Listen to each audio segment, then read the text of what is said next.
the consummate of the person of Humphrey Bogart, the vulnerability of James Stewart, the bad boy sexuality of Marlon Brando, the latent love and romanticism of Marcello Mastroianni.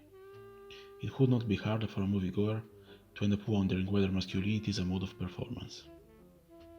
Masculinity was a focus of great concern for 50s America, because it brought together in representation the things that organized the culture's sense of social, political, and historical realities. Its ideological function was inseparable from representation. Over the years, scholars in fields like sociology, history, and film studies have tried to dissect how manhood has been constructed. Their conclusion is that masculinity is not monolithic.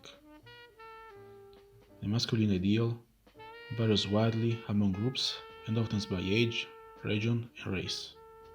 It changes as a circumstance change over time, often in response to historical and cultural change. In the 50s begins a contradictory image of manhood in post-war films.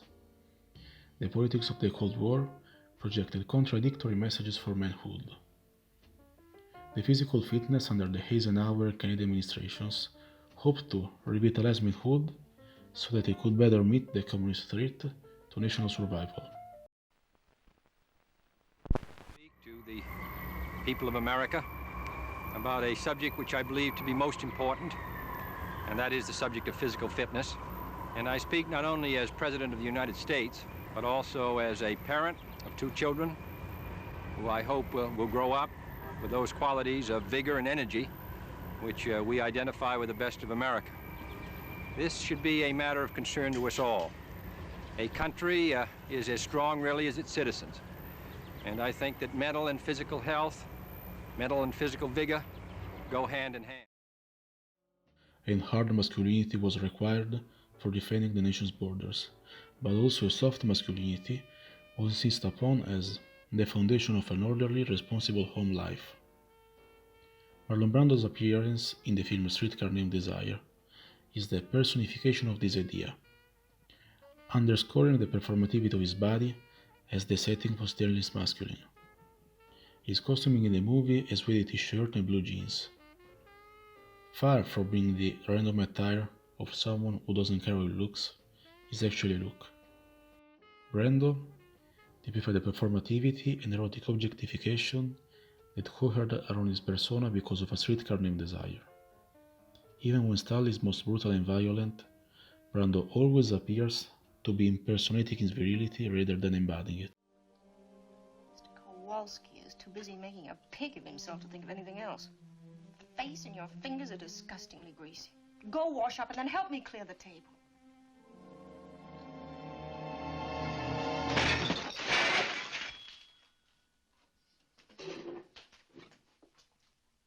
Now, that's how I'm going to clear the table. Don't you ever talk that way to me. Pig, Polak, disgusting, vulgar, greasy. Those kind of words have been on your tongue, and your sister's tongue is too much around here. What do you think you are, a pair of queens? Just remember what Huey Long said, that every man's a king, and I'm the king around here. And don't you forget it.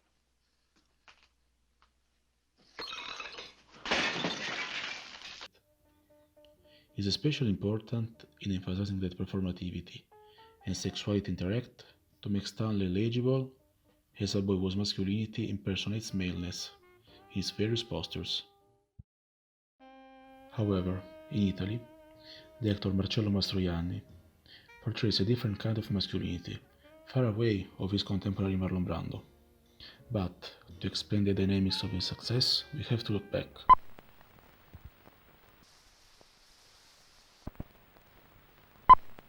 During Mussolini's dictatorship, the concept of virility significantly encompassed both the masculine powers of aggression and seduction and also the renunciation of indulgence and complacency.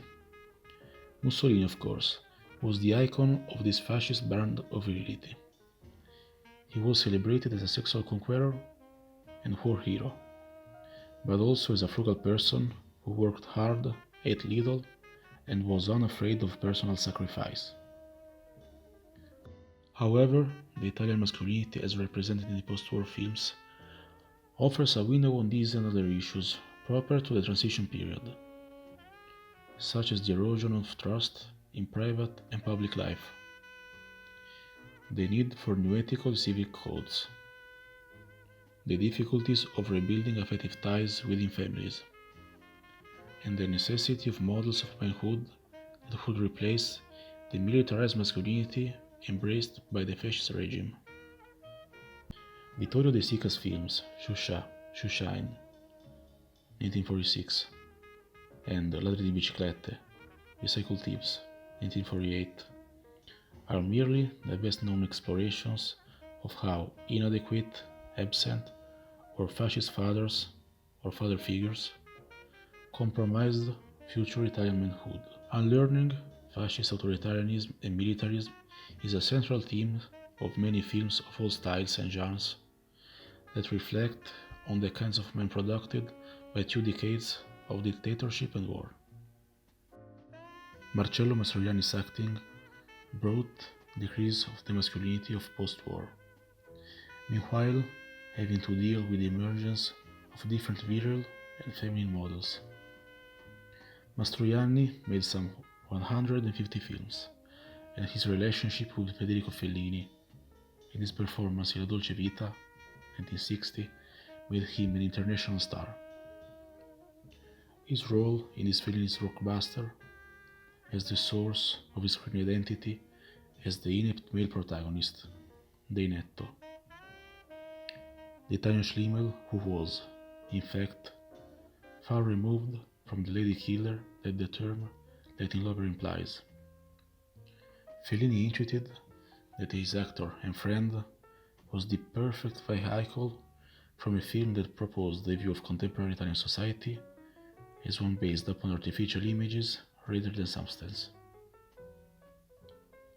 He had a way of being sly, dumb, and funny, in love and sex that made international entertainment.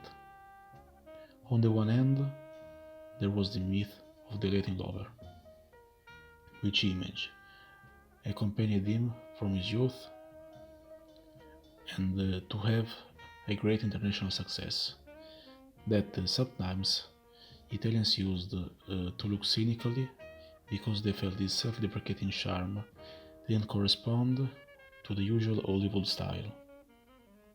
On the other hand, there was the man itself, who appeared lazy, accommodating, and faithful in his way. But Mastroianni himself chaffed against the stereotype. Yes, he is a Latin lover. Oh, fuck off, yeah. I am a Latin lover. You are handsome, you're beautiful, No, you're a I'm marvelous man, simpatico. you could be That's- a wonderful husband, a wonderful companion for a woman, and I think I could imagine you as a Latin lover. Why not? This sounds like a classified ad in the... So that's mean be a Latin lover. I don't understand. What do you why. see as a Latin lover? Desi Arnaz? I think. I don't know him. Yes. I saw him Sì, the sì, other sì, but it ho was an old Devo dire, thing sì. for television. Yeah. Latin lover, I don't know what mean.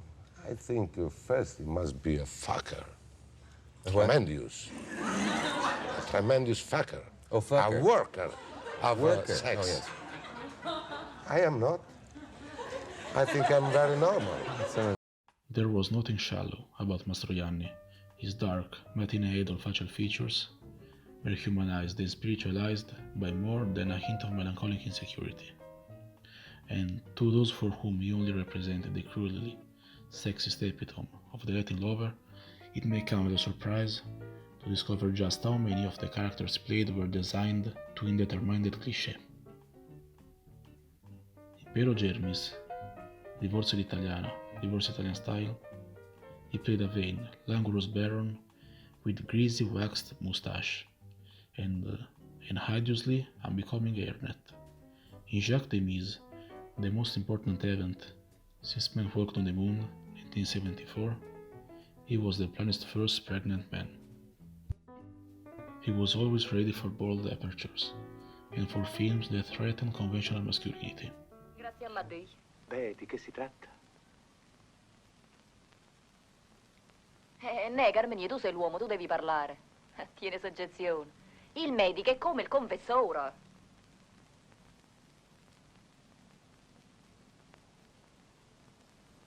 Professore, io... Insomma, da quando ci siamo sposati è stata una continuazione. Per carità, ma che si fosse allentata, diciamo, questa corrente. 7 figlie, professore, io sto ancora in periodo di allattamento.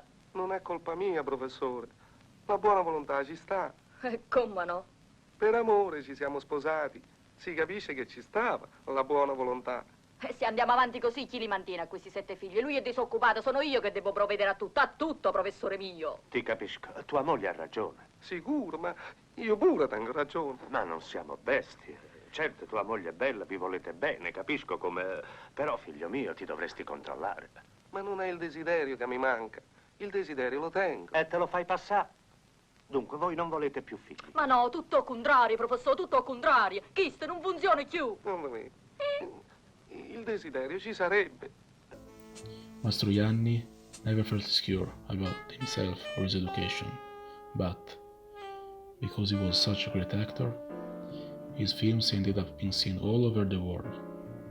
He showed us all something about Italian Milanese in a time of change.